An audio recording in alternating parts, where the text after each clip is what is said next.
Welcome to the Weekday Report for Thursday, September 4th. I'm Jeffrey Zampanti. Here's a brief look at the news. The Kenosha City Council is asking the City Parks Commission to consider keeping and repairing Kennedy Drive, but only after a reliable cost estimate and regulatory approval is given. Aldermen voted Wednesday night on an amended resolution by Alderman Steve Bostrom, who is seeking to keep the drive open.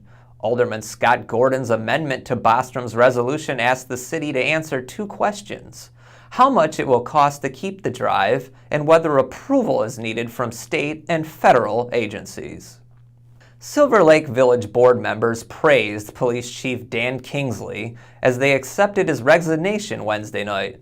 Kingsley, who has been with the department since 1992, is stepping down at the end of next week. In a brief resignation letter, he said he is leaving to pursue a career outside of law enforcement.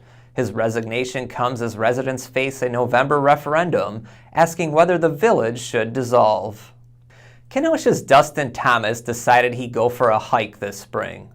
A really long one. The 24-year-old recently returned from that hike in which he traveled over 2,000 grueling miles of the Appalachian Trail. There's some times where you wouldn't see anybody like all day, and then there's other times where it's like you're in a line going down the trail. Just kind of depends on the area, by the state parks and national parks and stuff. The hike took him through 14 states, spanning 5 months and 10 days. Thomas began his trek in Amicalola Falls State Park in Georgia and traveled all the way to Maine, completing his journey several pounds lighter with a long flowing hair and thick beard on August 25th. The Wisconsin Historical Society has one of its civil rights traveling exhibits on display at the University of Wisconsin-Parkside. The exhibit includes over 100 documents related to Mississippi Freedom Summer Project, a nonviolent movement to integrate voting in Mississippi in 1964.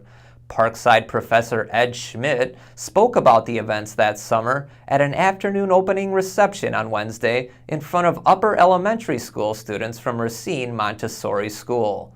The exhibit will be on display until September 14th. Tremper defeated a crosstown rival in soccer Wednesday night. David Marin has the story.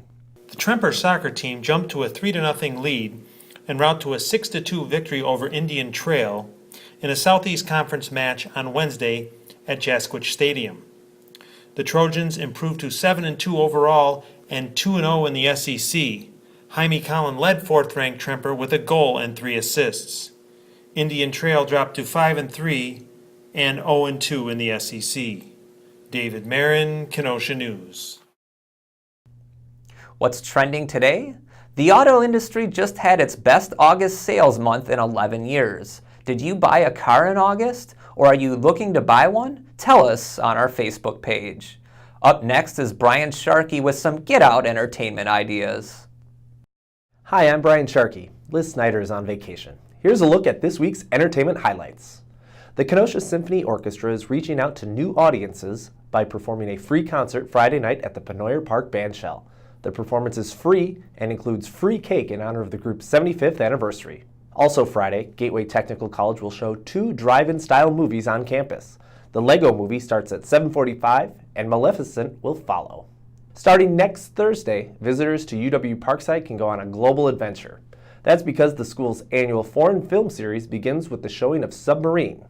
14 films from 13 countries will be shown now through May. The festival season isn't over quite yet. Milwaukee hosts the annual Indian Summer Festival Friday through Sunday at the Summerfest grounds. For all these stories and much more, see Friday's Get Out Entertainment section. I'm Brian Sharkey. Now get out and have some fun. Thanks, Brian. Now here's a look at what we're working on today. I'm looking into whether body cameras could become a reality for local law enforcement officers. And Deneen Smith has a feature on a Kenosha County boy who recently returned from a family RV trip courtesy of Make-A-Wish. Pick up a copy of the Kenosha News and check kenoshanews.com for all the details on these stories and more. I'm Jeffrey Zampanti with the Weekday Report.